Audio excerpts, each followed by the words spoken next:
mettez-vous bien, installez-vous, bienvenue sur mon stream, n'hésitez pas les gars, commandez, vous allez peut-être manger du poulet pour la 3e soirée consécutive. Excusez-moi, profitons les mecs, profitons. Dans un instant, mais ils avancent là, retour sur cette On semaine est prêt pour le divertissement, historique mais avec oui. Pierre-Louis Bousset. Retour sur cette semaine historique. En raison de l'adoption de la motion de censure et conformément à l'article 50 de la Constitution, le Premier ministre doit remettre au président de la République la démission du gouvernement. Le fait que ce budget ne s'applique pas a évidemment des conséquences positives, je le crois, pour les Français. C'est la raison Mercredi, de notre ça, décision. mercredi. Il y a trop de monde à l'Assemblée nationale et surtout les extrêmes. Leur référence politique, c'est Baron Noir, c'est pas les mémoires du général de Gaulle. Eh bien, il ne reste qu'une solution. Nous demandons maintenant à Emmanuel Macron de s'en aller. Le mandat que vous m'avez démocratiquement confié est un mandat de 5 ans. Et je l'exercerai pleinement jusqu'à son terme. Est-ce que nous, on est prêt à faire un pas sur le compromis et sur une ouverture plus grande qu'à celle qu'on a faite à la droite républicaine? La réponse est oui. Alors si Jérôme Guedj m'explique que l'issue, c'est une coalition avec ceux qui, en réalité, sont sur une position économique et sociale totalement à rebours, qui ont mis le pays dans la catastrophe où on est, ça sera non. C'est le vieux débat qui traverse la gauche, Éric. Depuis un siècle, c'est de savoir si on prend des prises d'avantage quand on peut le faire ou est-ce qu'on promeut le grand soir en permanence. Qu'aller discuter ou négocier une forme de coalition avec les macronistes pour mettre en œuvre la continuité de la politique d'Emmanuel Macron, c'est une rupture avec les engagements qu'ils ont pris devant les électrices et les électeurs. Nous sommes venus pour... Mais les gars, c'est vraiment une télé-réalité, hein. C'est tellement une télé-réalité, la politique française, c'est ouf gros. Au contraire, dire que nous voulions mener une politique de gauche avec un Premier ministre de gauche. C'est une trahison du nouveau Front populaire et des millions d'électrices et d'électeurs. Et là, il est en train de faire le jeu d'Emmanuel Macron qui veut le scalp du nouveau Front populaire. Ce que je dis au Parti socialiste, c'est que nous devons être fidèles aux électeurs de juin et juillet dernier. Mais donc ça veut dire... Je suis fidèle à la promesse du nouveau Front populaire. Travailler sans les insoumis, c'est possible ou pas? C'est à eux de répondre. Mais ça aide de répondre, mais les insoumis, ils sont déjà plus ou moins répondus. D'ailleurs, les mecs, j'ai vu des tweets de la part d'extrêmes gauchistes qui sont assez pro-Mélenchon, mais moins pro-Mélenchon dans le sens où ils disent « Ouais, Mélenchon, en ce moment, il me casse les couilles, je comprends pas la stratégie des insoumis, etc. » Mais la stratégie, elle est simple, les mecs, elle est simple. Il ne faut pas donner du crédit à la politique d'Emmanuel Macron. Nous, Français, qui avons mis le bulletin NFP dans les urnes, on a mis notre bulletin, pourquoi? Pour le programme du nouveau Front populaire. Le SMIC à 1600 €, l'abrogation de la réforme des retraites. Évidemment qu'il y aura des compromis. Mais quoi comme compromis? De refaire du macronisme? Non. Non, on veut pas retourner dans le macronisme. C'est mort, les mecs, c'est mort. Non mais Fianso, tu comprends pas, ils veulent la démission. Mais pourquoi ils veulent la démission? À ton avis, pourquoi ils veulent la démission? Parce qu'ils le savent d'avance. Ils savent d'avance que la situation, elle va être bloquée parce que le prochain Premier ministre aura au moins 70% de chances de se faire censurer. Pourquoi? Réponds-moi, pourquoi? Les socialistes vont se soumettre. Bah pour l'instant, ils tiennent la corde, les mecs. Hein. Les socialistes tiennent la corde. Après, à voir s'ils vont céder ou pas. Parce qu'ils ont dit qu'ils veulent uniquement un Premier ministre issu du NFP. S'il y a un ministre de droite, le PS va dire non, on va censurer. Donc ils l'ont fait avec Michel Barnier, à voir s'ils vont tenir leur ligne jusqu'au bout. On verra les mecs, hein. On verra. Hein. Mais en tout cas, les paroles d'Olivier Faure, je suis en mode ok, pour l'instant ils tiennent leur engagement. Jusqu'à quand? On verra les gars. Hein.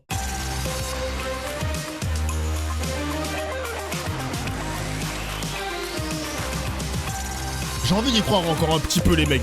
Laissez-moi encore un petit peu de crédit. Tout le monde un veut savoir. Petit peu. Benjamin Duhamel. Bonsoir à tous, vous regardez Tout le monde veut savoir et ce soir un invité exceptionnel alors exceptionnel, que la France est carrément. plongée dans une crise politique. Bonsoir Édouard Philippe. Bonsoir. Merci d'être avec nous ce soir dans Tout le monde veut savoir. Et d'avoir choisi Édouard BFM Philippe, TV pour wesh. votre première prise de parole depuis la censure de Michel Barnier, une prise de parole attendue. Tant la situation politique paraît bloquée. Je rappelle que vous êtes maire du Havre, ancien Premier ministre, président d'Horizon, votre parti politique et candidat à l'élection présidentielle. On y reviendra à la fin de cet entretien. Mais je voudrais commencer, Édouard Philippe, pour planter le décor par vous citer. Juste après l'adoption de la motion de censure, vous avez eu ces mots sur X. Ouvrez les guillemets, soyons lucides. nous sommes au bord du gouffre. C'est de la lucidité ou votre habitude de jouer les Cassandres? Non, je déteste jouer les Cassandres. Mais si j'ai dit et si j'ai écrit ça, c'est parce que je le pense. Et je le pense pas depuis hier. Ça fait longtemps que je dis que notre situation financière et budgétaire nous place dans une fragilité qui est... Candidat à l'élection présidentielle de 2027. Les gars, je suis curieux de savoir les chiffres d'Édouard Philippe. Hein. Il va faire combien dans les sondages? Je suis vraiment curieux. À tout moment, ça peut être un mec qui peut faire 5% ou qui sera pas au second tour. Imaginez, genre. Inquiétante. Ça parle de Cassandre. Ouais, Cassandre. Cette semaine que vous venez de résumer, à travers la motion de censure, nous place dans une situation qui, je le crois, est une situation dangereuse. Qu'est-ce qui s'est passé? Il y a eu une motion de censure. Cette motion de censure, elle est issue de quoi? Elle est issue d'abord... Je voudrais... Pardon, je vais le prendre autrement. Lorsque on a créé la Ve République en 1958, je n'étais pas là. Elle a été créée par le général de Gaulle et par ses concepteurs pour réintroduire un exécutif puissant, une stabilité, une vision de long terme, une capacité à agir et à réformer. Pourquoi? Parce que sous la 4e, on avait connu le régime des partis, l'instabilité, l'incapacité à sortir de problèmes et avoir des politiques de long terme.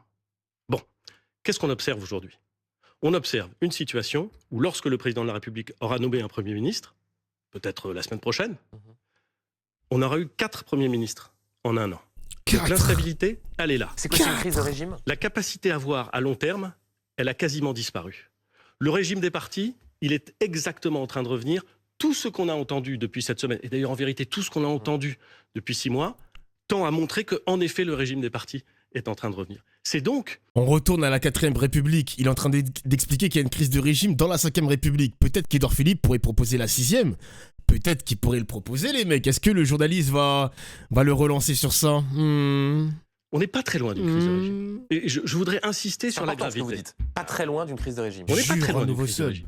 Merci, Dr. Dre, pour le seul. Véritablement, merci, la 5e République, c'est-à-dire notre cadre constitutionnel tel qu'il a été conçu, tel qu'il doit fonctionner, tel qu'il nous permet d'avancer, est, je le constate, quasiment remis en cause. Eh bien... Et ça n'est pas sans conséquence. Alors je sais que il y a quelques semaines ou quelques jours avant la censure, il a un gros front. Il y a beaucoup de gens qui ont dit mais si la censure est votée, le gouvernement tombe et tout s'arrête. Oui, ce sera un shutdown, c'est ce qu'on a entendu.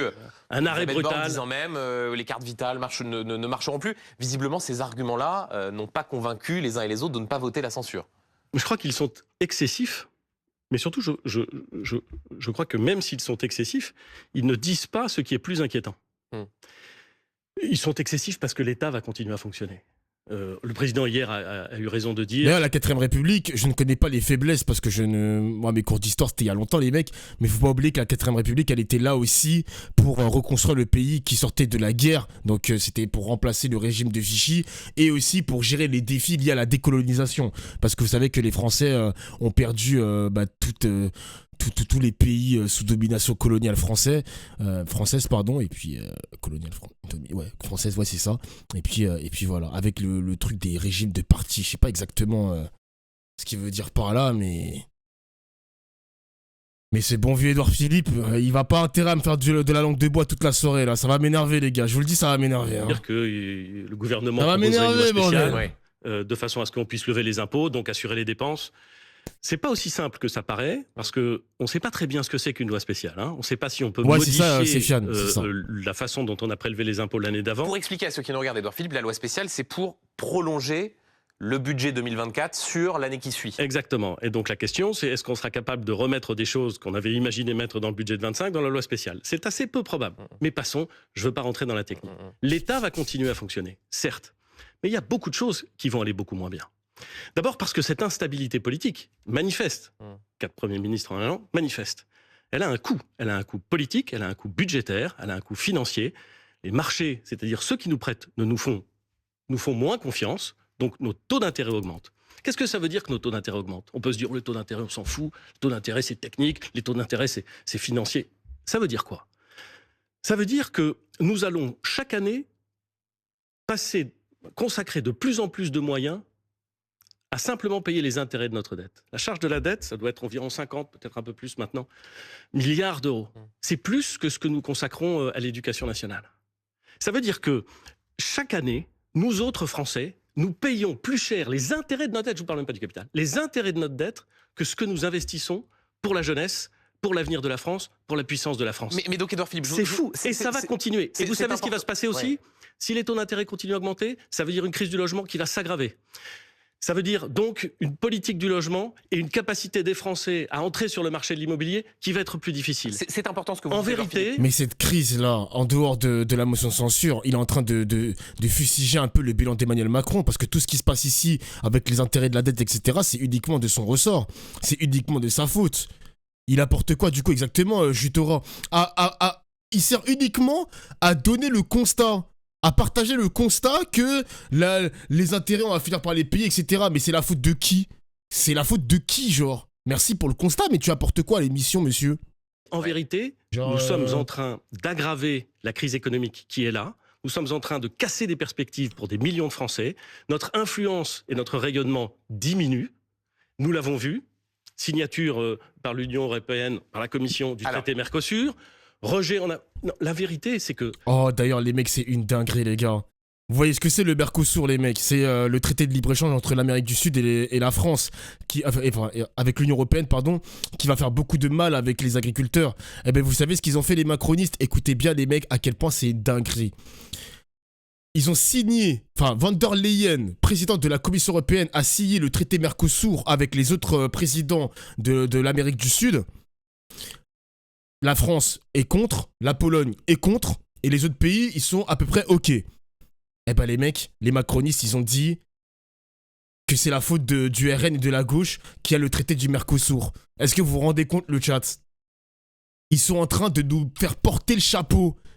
Ces enculés sont en train de nous faire porter le chapeau. C'est notre faute si on a signé le Mercosur. On n'est même pas au pouvoir. Macron nous avait dit, vents et marées, qu'il ne va pas signer il va pas signer le Mercosur, pardon. Il ne veut pas du Mercosur. Il a mis absolument aucune pression.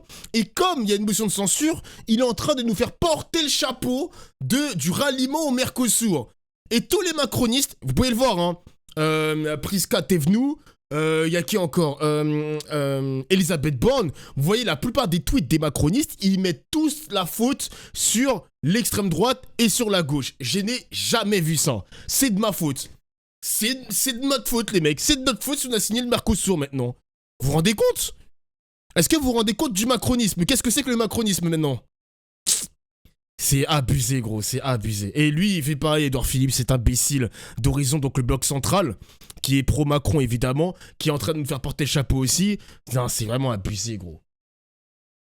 Nous sommes en train de nous laisser aller. C'est ça que nous voyons. Ça devrait rendre chaque Français, et d'ailleurs, il est en train de nous accuser, là. Les Français, et on sent une sorte de colère sourde. Évidemment que je suis en colère. Et comment vous voulez ne pas être en colère ? Enfin, je ne suis pas en train de dire... Qui est responsable, Édouard Philippe ? Qui a décidé de dissoudre l'Assemblée nationale le 9 juin ? Je dis... Ah oui, mais on y viendra, c'est quand même un élément important de la discussion. C'est très français de vouloir pointer quelque chose. Je dis que collectivement, la France est en train de glisser. Et ça m'inquiète, ça me fait mal, ça m'agace, ça me met en colère, et je pense qu'il faut qu'on en ait bien conscience. Et je dis donc que la motion de censure, qui n'est pas anti-républicaine, au sens où, écoutez, il y a des armes constitutionnelles qui sont utilisées, mais qui nous place dans une situation de très grande fragilité, a des conséquences graves sur notre pays. Alors, et qu'on puisse le nier, qu'on puisse dire « mais non, c'est pas grave, vous allez voir, ça va bien se passer », ça me rend dingue. Ça me rend dingue parce que ça a des conséquences graves. Alors, Édouard Philippe, vous avez dans cette introduction, de cet entretien, on a du temps pour parler de tous ces sujets, évoquer plusieurs éléments. Je voudrais qu'on les prenne point par point, là encore, pour que nos téléspectateurs comprennent bien. D'abord, l'aspect financier. Vous dites effectivement, risque d'augmentation des taux d'intérêt, ça veut dire renchérissement du coût de la dette, ça veut dire que sur les marchés financiers, nos prêteurs demandent davantage d'intérêt pour nous prêter de l'argent. Moi, j'ai entendu le président de la République, c'était en Arabie Saoudite, auprès d'un certain nombre de nos confrères, qui disaient « Non, il ne faut pas inquiéter les Français. L'économie française, elle est solide. On n'est pas à la veille d'une crise financière. » Il a raison, au sens où nous sommes un pays riche. La France est un pays riche, c'est un pays qui a des remarquables entreprises. Tout ne va pas mal en France, mais nous nous laissons aller. Alors, vous pouvez être riche, et quand on se laisse aller... Juste avant la censure. On est à la veille d'une situation comme... J'ai toujours considéré, vous m'avez la Grèce ? j'ai toujours considéré, et vous m'avez toujours entendu dire, et je l'ai dit pendant la campagne législative, au moment de la dissolution, je l'ai même dit dès 2000, que nous devions faire attention à stabiliser nos finances publiques, parce que quand on ne stabilise pas nos finances publiques, nous nous abandonnons, nous mettons dans la main de ceux qui nous prêtent de l'argent, nous perdons notre souveraineté. Est-ce que nous sommes à la veille, Édouard Philippe, compte tenu de la situation politique et de l'instabilité, d'une crise financière, crise de la dette, d'avoir à un moment donné un dérapage tel que la France perdrait le contrôle de ses finances publiques et de la situation économique? Ceux qui ne veulent pas voir le risque m'effraient. Et je sais bien qu'il y a des gens qui vous disent... On le voit tous, le risque, s'il te plaît. D'abord, je pense qu'ils comprennent très bien les Français. Et je pense que la politique de l'autruche, en espérant que ça passe, en espérant que ça ne se déclenche pas, en se disant que ça se déclenchera plus tard et que c'est d'autres qui auront à le gérer, c'est une mauvaise politique. Ça, c'est l'économie. Sur la partie politique, pardon, et ça avait l'air de vous agacer un petit peu cette question, peut-être qu'elle est rituelle, et en même temps, je pense que celles et ceux qui nous regardent ce soir se la posent aussi. Vous dites, on n'est pas loin d'une crise de régime. Mais qui la provoque, la crise de régime, Édouard Philippe? Qui a décidé, visiblement contre tous les avertissements qui avaient pu être faits? Vous-même, d'ailleurs, vous expliquiez qu'au fond, en décidant de dissoudre l'Assemblée nationale, Emmanuel Macron avait brisé la majorité présidentielle. C'est Emmanuel Macron qui décide de dissoudre l'Assemblée le 9 juin. C'est le président de la République qui décide de dissoudre. Dis-le. J'ai toujours pensé que c'était une décision qui était une mauvaise décision. Et j'observe que lui-même, hier, je connais le président, dans la façon qu'il a eu de le dire, ça veut dire que... Il dit elle n'est pas comprise. On a connu mais à culpa plus affirmé. Peut-être, mais disons que moi j'ai compris que le président...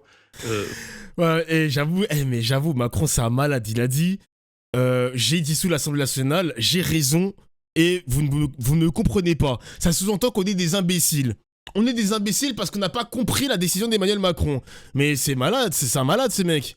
C'est un malade, genre ce mec-là est fou. Macron est fou, les mecs. Faisait le premier pas pour la dette. Oh. Mais ne faisons pas, comme c'est trop souvent facile de le faire, d'expliquer que tous les problèmes viennent du président. Cependant, je dois bien le reconnaître, cette décision n'a pas été comprise. Beaucoup me l'ont reproché. Ils pensent avoir pris la bonne décision et on est des parfaits imbéciles. Va te faire foutre, frère. La République. L'incapacité des partis à travailler ensemble, à rentrer dans des logiques de compromis. C'est le même caractère, je te jure. Juillet 2024, elle ne dépend pas du président de la République. Tous les partis, le socle commun tous les partis. Également, c'est-à-dire les macronistes. Est-ce que Michel Barnier a été suffisamment aidé par le socle commun? Chez Horizon, on n'a fixé aucune ligne rouge. Vous avez été plutôt bons élèves, il faut le dire, ce qui n'est pas exactement le cas. L'objectif n'était pas d'être bon élève, l'objectif c'était d'essayer d'aider le Premier ministre à stabiliser politiquement la situation. Ouais. Je ne demande pas des bons points, j'essaie, et je crois que les députés Horizon ont essayé de le faire avec beaucoup de sérieux, et je crois beaucoup de loyauté. Il n'a pas été suffisamment aidé?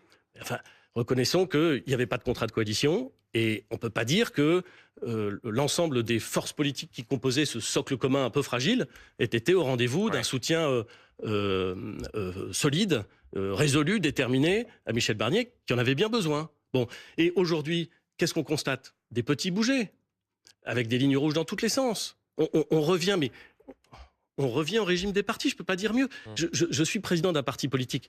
Je ne vous dirai jamais que les partis politiques, c'est mal. On en a besoin.